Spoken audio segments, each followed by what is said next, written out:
নমস্কার বন্ধুরা, নব রান্নাঘরে একটা নতুন রেসিপিতে তোমাদের সবাইকে অনেক অনেক স্বাগত। আজকে তোমাদের সাথে শেয়ার করব এই যে বাটা মাছ, কিন্তু একদম ছোট ছোট সাইজের বাটা মাছ। এগুলো দিয়ে করতে কিন্তু খুব ভালো লাগে আর খেতেও খুব ভালো লাগে। তো একটা বাটা মাছের রেসিপি তোমাদের সাথে শেয়ার করব। তো মাছগুলো তো ভালো করে ধুয়ে পরিষ্কার করে আমি নুন হলুদ মাখিয়ে রেখেছি। তো চলো এগুলোকে আগে আমি ভেজে নিই। কড়াইতে তেল দিয়ে দিয়েছি, তেল গরমও হয়ে গেছে। এবার মাছগুলো ছেড়ে দেবো।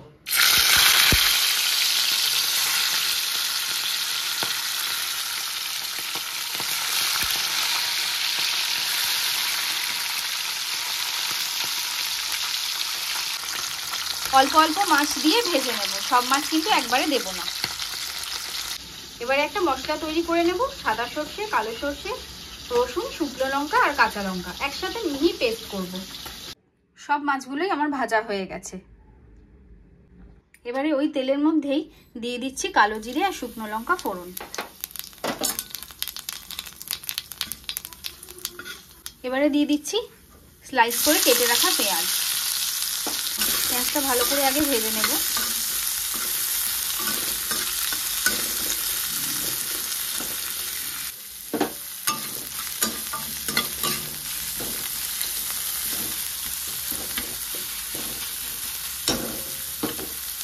পেঁয়াজ ভাজা ভাজা হয়ে গেছে।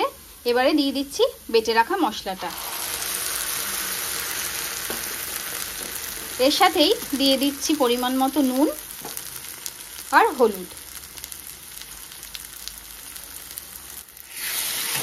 এবারে মশলাগুলোকে কষে দেব।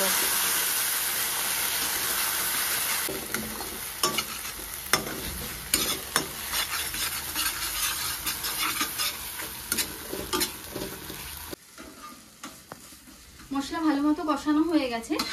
এবারে দিয়ে দিচ্ছি চেরা কাঁচা লঙ্কা আর টমেটো।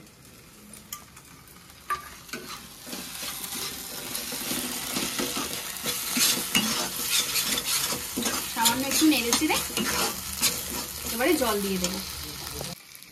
জল দিয়ে দিলাম।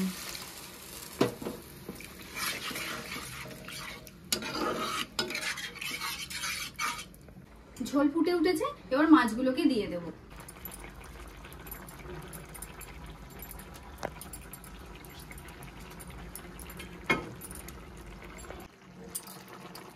মাছটাকে এরকম করে আগে নেড়ে নিয়ে এখনই খুন্তি দেব না। মাছ একদম ভালো মতন মশলার সাথে মিশে গেছে। এবারে ওপর থেকে দিয়ে দেব ধনেপাতা কুচি।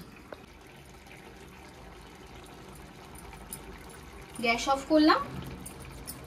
এবারে লাস্টে দেব সর্ষের তেল। মাছ রান্না কিন্তু আমার একদম কমপ্লিট। এবারে মাছগুলোকে ঢেলে নেব। মাছ তো তৈরি, একদম ঢেলে ফেললাম। এবার গরম ভাত নিয়ে বসে যেতে হবে। কিন্তু তৈরি আমার বাটা মাছের ঝাল। তাহলে দেখলে তো কিভাবে খুব সহজেই আমি এই বাটা মাছের ঝালটা তৈরি করলাম। তোমরাও একবার এভাবে বানিয়ে দেখো আর আমাকে কমেন্টে জানিও যে তোমাদের রেসিপিটা কিরকম লাগলো। ভালো লাগলে অবশ্যই একটা লাইক শেয়ার করে দিও। তো দেখা হচ্ছে অন্য একদিন অন্য একটা রেসিপিতে। তো সবাই খেতে থাকো আর খাওয়াতে থাকো।